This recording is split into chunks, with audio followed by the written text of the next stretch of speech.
當然今次嘅更新呢，一代精靈呢都可以進化做新嘅二代精靈啦。等我用伊貝做例子先，係啦，將佢改咗做呢隻 Sakura 啦。改咗名之後呢，就可以進化做呢個太陽伊貝啦。唔知佢得唔得呢？好啦，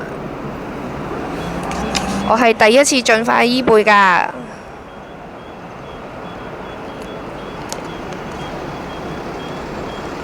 好緊張啊！